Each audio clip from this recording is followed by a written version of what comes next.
You're listening to the N2K Space Network.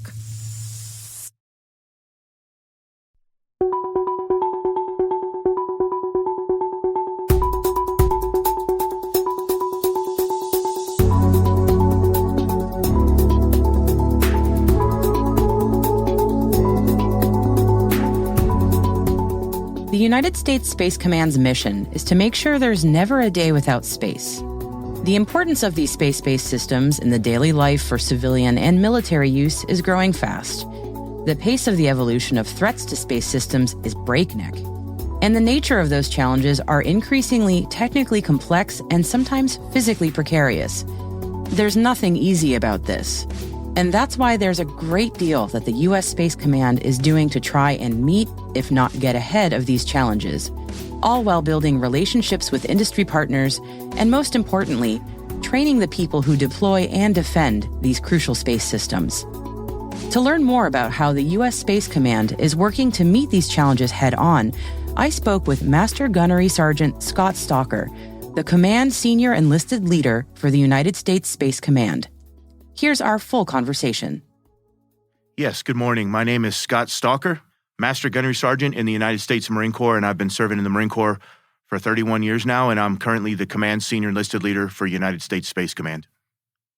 Thank you very much for joining me today, and I really appreciate you taking the time. So let's dive right into it. I have to ask the obligatory first question because I know some of our listeners are going to be asking, and I apologize in advance. Can you please walk us through the difference between Space Force and Space Command?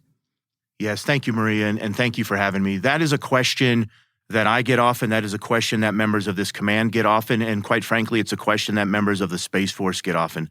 And so to clarify, let me start actually in 1986, where we had what we call a DoD Reorganization Act, and that was done by members of Congress, also known as the Goldwater-Nichols Act. That clarified the roles of combatant commands and the roles of services. And so you have combatant commands today, 11 of those. Some of them you may be familiar with: Cyber Command, Space Command, Special Operations Command, Central Command, so on and so forth. Those combatant commands and Space Command are giving a mission by the President of the United States, and they are also given what we call either an area of responsibility, in our case, space, which begins 100 kilometers above the Earth's surfaces, and who knows where it ends, or what we would call a functional area, such as Cyber Command. Since it's not geographic, they have a functional role. The services, in this case, Space Force, have the responsibility to organize their force, train their force, and equip their force, and then provide those capabilities to the joint force. In this case, the Space Force, those service members are just like soldiers, just like Marines or sailors. They are service members, and they would be provided to Space Command or other combatant commands within the joint force. And so you have services that get their folks ready, and then those services are provided, those service members are provided to combatant commands. And that is the whole way that the DoD Reorganization Act was put together. And so my boss, General Dickinson, who is the commander of Space Command, is an Army 4-star, and he has the authorities that the President and the Secretary of Defense has given him to operate and to do his mission in the space AOR. Again, AOR being the area of responsibility 100 kilometers above the Earth's surface. Thank you for walking us through that. I appreciate that because, as I said, I imagine you get that question a lot, and I'm sure many of our listeners just needed that context, so thank you. So speaking of context, can you help me understand the challenges facing Space Command, specifically in protecting space assets from cyber threats specifically, and maybe the priorities that you have to address those?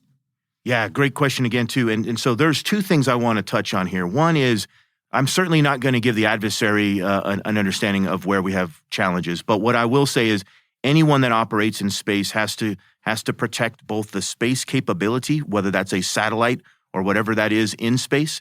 We have to protect the ground station and then the link in between.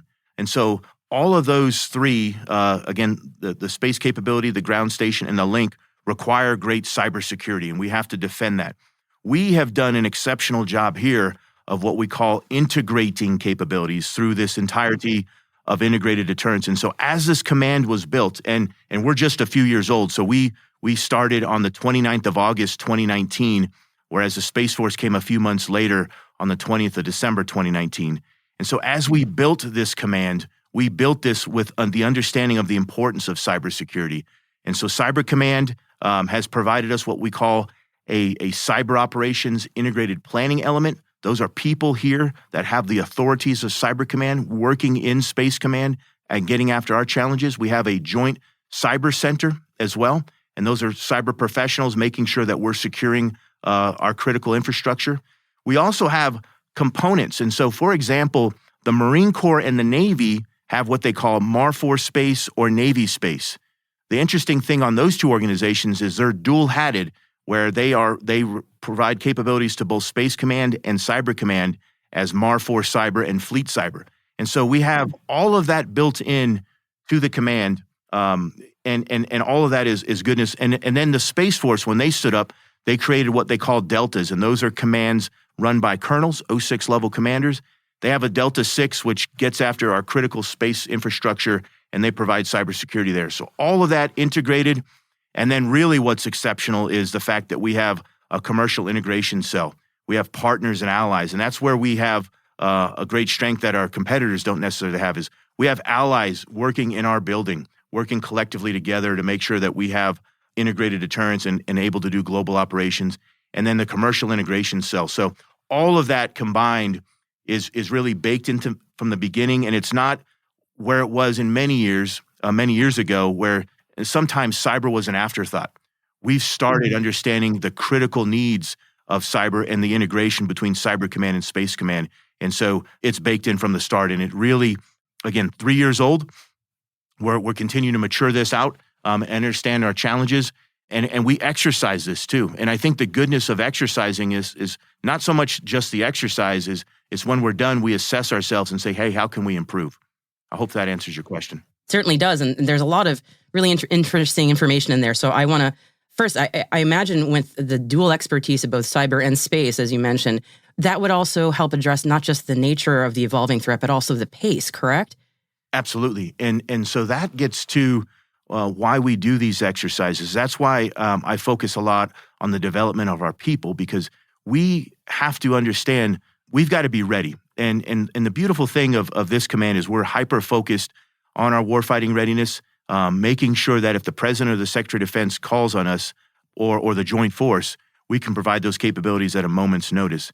We hope that doesn't happen. We certainly want to deter aggression and make sure that there isn't a conflict. But because of the pace of both cyber and space, we don't have time to take time off and get ready. We have to be ready. I understand that. And speaking of personnel development, so I know that this is an area that's particularly close to your heart. So can you walk me through how the Space Command is evolving its approach to training, especially perhaps in regards to enlisted troops? Absolutely. Yes, it is a passion of mine, but it's not a passion of mine just because I woke up one day and said, hey, this is a good idea. It was given to me by the commander. And so that's the goodness of this is General Dickinson, the commander here, has empowered me to do this. He's directed me to do this. We are focused as a command on deterrent aggression, on defeating our enemies, on delivering capabilities to the Joint Force, and defending this nation. And I call those our 4Ds. Those 4Ds are quintessential. Those are requirements that we've got to do every single day. But in order to do those 4Ds, we've got to do what I call the 5th D, and that is development. And development has to be by design. It can't be, a check in the box, an annual 1-hour presentation. And so by design, from the get-go, when I got here, I really set out on a mission to make sure that we are talking at the Army Sergeant Major's Academy. We are talking at the Marine Corps University, Air University, the Joint Special Operation University, all of those critical professional military education universities that develop the Joint Force. I'm there. I'm actually leaving again next week to do some more of this. And then within our own headquarters, making sure that individuals that come in, whether they work administrative jobs, logistics jobs, or space operations, they are developed too. They fully understand the threat. And the reason they've got to understand a threat is that's context, right? So Simon Sinek says start with why. That gives them their why. That they understand why they do what they do. We saw in 2014 when Russia illegally annexed Crimea. We saw on the 15th of November when Russia shot down one of their own satellite using their own missile and shot down one of their own satellites left thousands of pieces of debris up there. We saw on the 24th of February, just a few months later in 2022, when they illegally invaded Ukraine and continued to execute their war of choice, we saw all of that happen. And so making sure my folks, the people here, and it's not just enlisted, but it's one of my focus areas, fully understand that the threat is real, that we have adversaries, both China and Russia, that have conducted destructive tests in space and left thousands of pieces of debris up there. This is real. And the other piece of this too, and I want to emphasize this, Maria, is space is not new.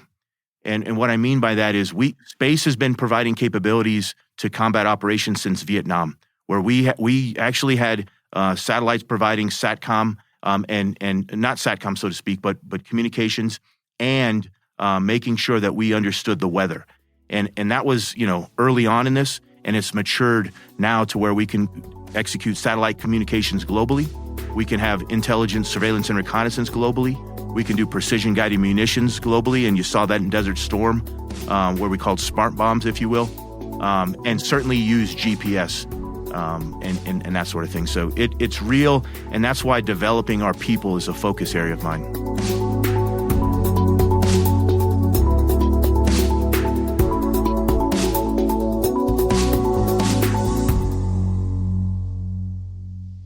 We'll be right back after this quick break.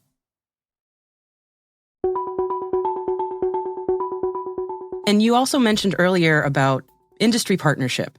Can you go into a little bit more detail about maybe some of the opportunities there or things that you're excited about in regards with working with industry? Yeah, it's a big deal.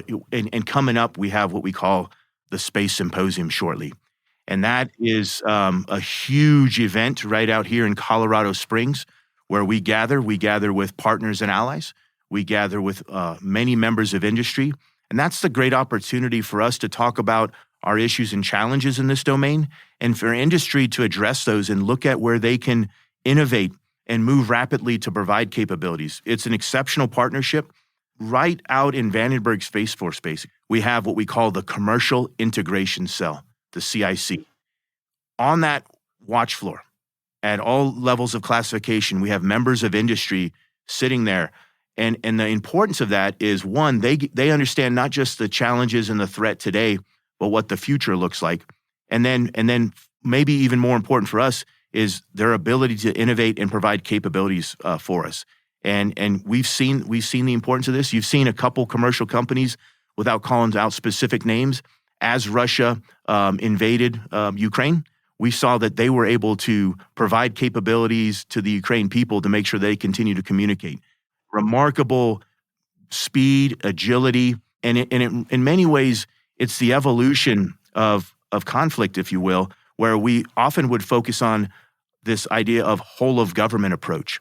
And in space, at least, it's expanded past that. It's more of a whole of society approach, where we have certainly the government, but we have partners and allies that are outside of the government. We have industry, we have academia, all collectively working together to make sure that we can ensure that there's never a day without space, so that when you want to use your cell phone, when you want to watch the game on TV, when you want to make an ATM transaction, or when you need to navigate or fly in an airplane, all of those capabilities that we take for granted will continue to work. And that is because of the great people that we have in the Commercial Integration Cell and our relationships with them, which are critical. So staying on that thread for a moment. So when I say industry, I mean cybersecurity as well as the space industry. So I'm using it a little broadly here, but thinking of those two sort of segments of industry, what would you say that they could do to maybe better support Space Command? Well, I think we've got a great relationship. What we have to do is continue to understand that this isn't stagnant. We have to continue to understand the challenges and threat and the technology that's out there. We understand generative AI and ChatGPT and those things, whether you call them evolutionary or revolutionary technologies that are out there. We have to stay ahead of those, or at least keep pace with those capabilities. And so I think for us, it's not so much that they're not providing anything. It's more of, let's stay current, because if we rest on our laurels and we've got the iPhone 3 as an example, and meanwhile the adversary's got the 14 and the 15, we're behind. And that's really where it is. And so this is both a technological challenge and a talent challenge. We've got to make sure we continue to invest in the right talent, to develop that talent, And then from a technology perspective, make sure that the commercial sector and then within the department that we continue to innovate rapidly and as rapidly as we can.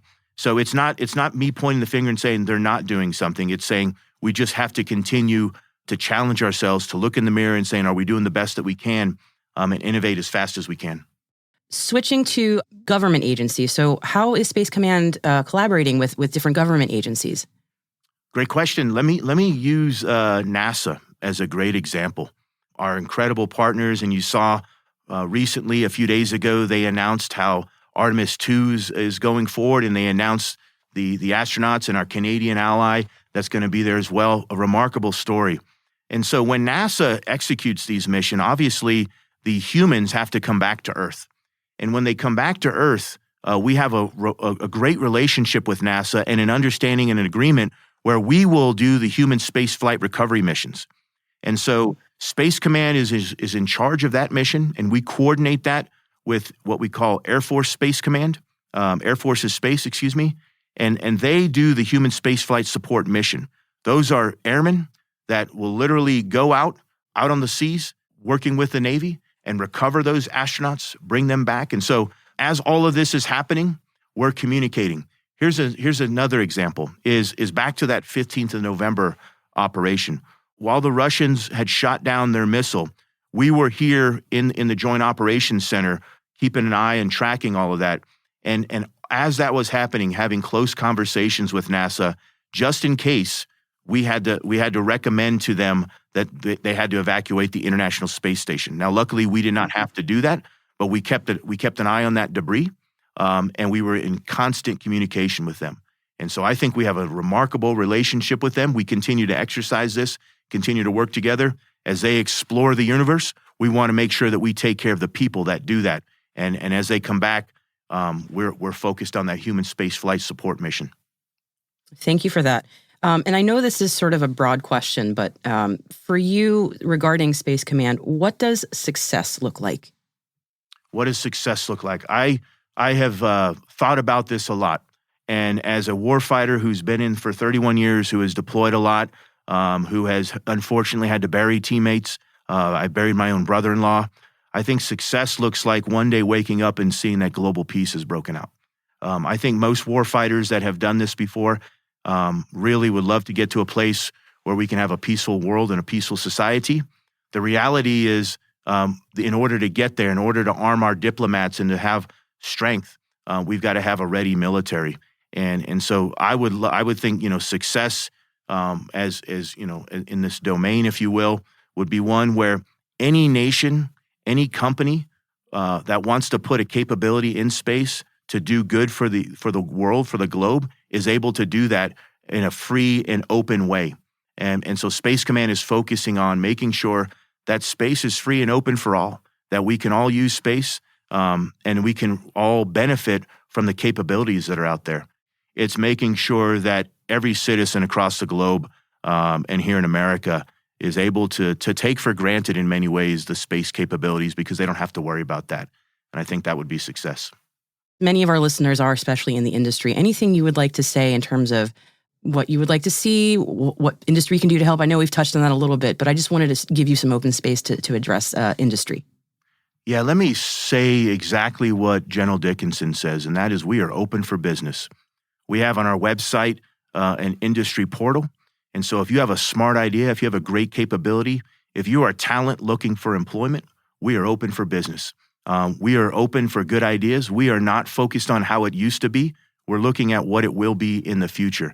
And so whether it's Space Symposium coming up or, and I have an awful lot of individuals reach out to me and ask to have conversations about a widget they have or an idea that they have. Again, we're open for business and we're open to those ideas with our partners and allies and with the commercial sector and academia as well, which is critical to this. And so I would say reach out to us with your great idea. Reach out to us and so we can understand how we can provide better cybersecurity. So those 3 segments I talked about are defended and so that we can ensure that there never is a day without space. Master Gunnery Sergeant Scott Stalker, thank you so much for joining me today. I really appreciate your time, and it's been a delight speaking with you. You too, Maria. Thank you very much.